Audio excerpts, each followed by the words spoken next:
तर मित्रांनो, आता आपण मेथीच्या दाण्यांच्या भाजी पाहणार आहोत। तर मित्रांनो, यासाठी लागणारी सामग्री आपण पाहूया। या ठिकाणी आपल्याला असे चांगल्या पद्धतीने मोड आलेले मेथीचे दाणे घ्यायचे आहेत, आपण पाहू शकता। त्याच्यानंतर आपल्याला या ठिकाणी कोथिंबीर घ्यायची चिरलेली, त्यानंतर टोमॅटो घ्यायचा आहे आणि कांदा घ्यायचा आहे बारीक चिरून। त्यानंतर या ठिकाणी मीठ, लाल तिखट, परत नाही तर हळद आणि हे आपल्या भाजी टाकायचा मसाला। आणि मित्रांनो, या ठिकाणी कढईमध्ये आपण तेल तापाय ठेवलेलं आहे। मित्रांनो, आपण यात कढीपत्ता पण टाकू शकतो, पण आता सध्या माझ्याकडे कढीपत्ता नाहीये। तर मित्रांनो, आता यात जिरे टाकायचे आहे।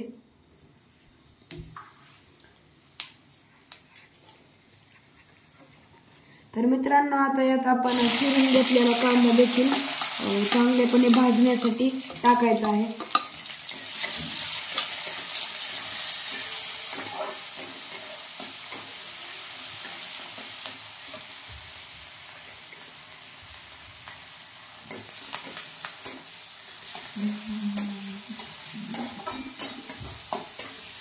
मित्रांनो, आता आपल्याला हा कांदा लाल होईस्तोवर परतून घ्यायचा आहे। मित्रांनो, कोणतीही भाजी बनवताना आपल्याला लोह किंवा जे लोखंड असतं याच्यापासून बनवली गेलेली कढई वापरायची आहे, कारण जे लोखंडाचा अंश असतो ते आपल्या भाजीत उतरतो। यामुळे आपले जे जेवण किंवा आपण बनवलेली रेसिपी आहे यात लोह्याचा अंश राहतो। मित्रांनो, आता या ठिकाणी कांदा चांगल्या पद्धतीने भाजून झालेला आहे। आता आपण यात टोमॅटो टाकणार आहे। मित्रांनो, आता आपण यात टोमॅटो टाकून चांगल्या पद्धतीने मिक्स करून घेत आहोत। मित्रांनो, कांदा आणि टोमॅटोचे देखील मिश्रण आपल्याला चांगल्या पद्धतीने शिजस्तोवर भाजून घ्यायचे आहे।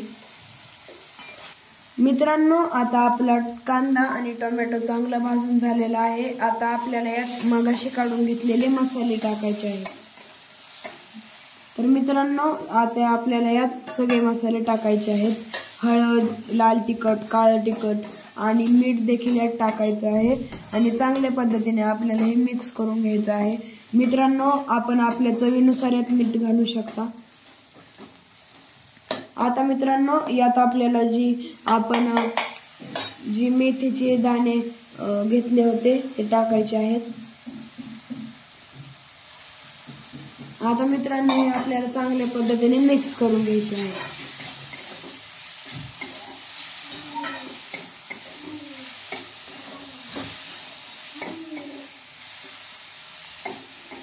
मित्रांनो, आता आपल्याला यात मेथीचे दाणे देखील चांगले मिक्स करून घेतलेले आहेत। मित्रांनो, आपण पाहू शकतो दिसायला देखील किती छान दिसत आहे आणि याचा सुगंध देखील खूपच मस्त येत आहे। मित्रांनो, आता आपण यामध्ये बारीक चिरून घेतलेली कोथिंबीर ऍड करणार आहोत।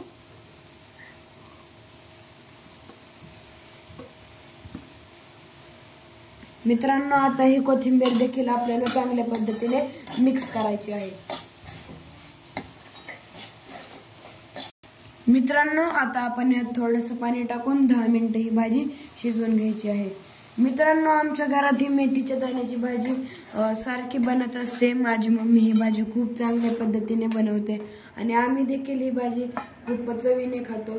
आणि मित्रांनो, आपल्याला जर मेथीचे दाण्याची भाजी खाल्ल्याने काही फायदे होतात हे जाणून घ्यायचे आहेत, तर मित्रांनो, आपल्या चॅनलवर याचा अगोदर व्हिडिओ बनवला गेलेला आहे। मित्रांनो, मी त्या व्हिडिओची लिंक आपल्या कमेंट बॉक्स किंवा डिस्क्रिप्शन बॉक्समध्ये देतो। आपण तिथे जाऊन मेथीचे दाणे खाल्ल्याने मानवी शरीरास होणारे फायदे जाणून घेऊ शकता। मित्रांनो, आता 10 मिनिटं होऊन गेलेली आहेत। आता आपण गॅस बंद करूया आणि आपली भाजी या ठिकाणी रेडी आहे। आपण पाहू शकता मित्रांनो, अतिशय सुगंधित असा वास सुटलेला आहे। तर मित्रांनो, आता मी ही भाजी आपल्याला टेस्ट करून दाखवणार आहे।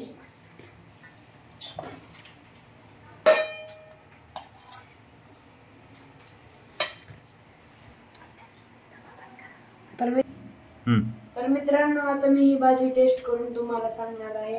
गरम गरम भाकरी बरं काहीच लागते ही भाजी, मला खूपच आवडते।